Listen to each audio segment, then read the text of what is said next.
We historically have been a small NHS, slightly mixed practice. And a few years back we decided to make a change to try and convert some of that NHS list to practice plan. Worked really well. It was perhaps daunting at first, but 4 or 5 years on, it's kind of worked really well, and we're really happy with the change. And it's allowed us as a springboard to kind of move on further with the growth of the practice.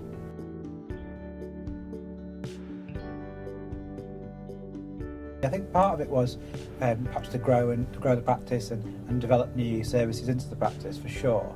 But I suppose there was an element of the former owner wanted to reduce his NHS work anyway, so it was a natural kind of thing to do from that point of view. So he wanted to step away because of the pressure sometimes with the NHS in terms of the number of patients, the volume, stress levels, and sometimes the red tape around it. He wanted to step away, and having seen how successful that was for him, I did something similar about a year, 18 months later, and again, as I said, it worked really well.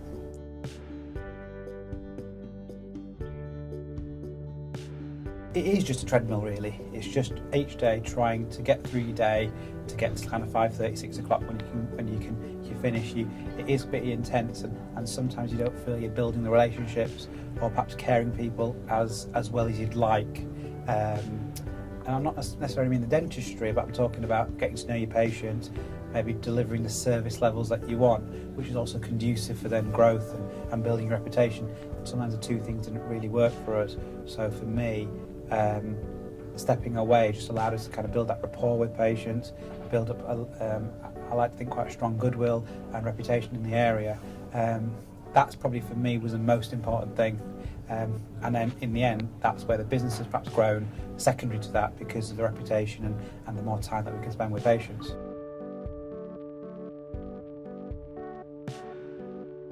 Certainly less stressed, certainly I've got much more time for patients.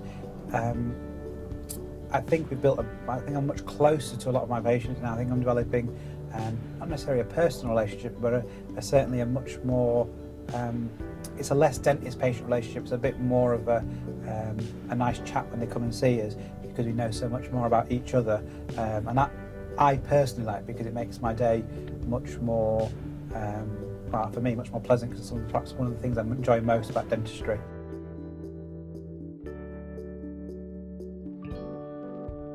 Well, we couldn't have done it without practice plan. I think our RSM Suki was just hugely valuable to us, because whilst you have, like, in your mind's eye an idea of how the conversion is going to go and what you want to achieve from it, sometimes the day-to-day logistical issues that you're going to face you can't kind of plan for or predict.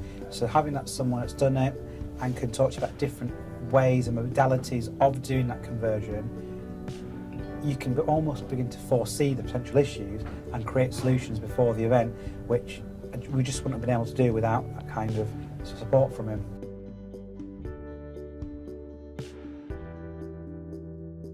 Just have a chat, with the RSM, to have a chat with perhaps peers that have done something similar, because clearly that you're struggling, because that's the reason that you're considering it. So the time to change and what you need to do to get there, whilst it might be tricky, it might be difficult, but it is only a finite amount of time before you get there. So for us, it was probably 6-8 months and it was done. And in hindsight, you almost you've forgotten what you had to do to get there. So I'd just say probably just have a chat, be open, and be receptive to the ideas, because it's only a finite amount of time to get to where you want to be.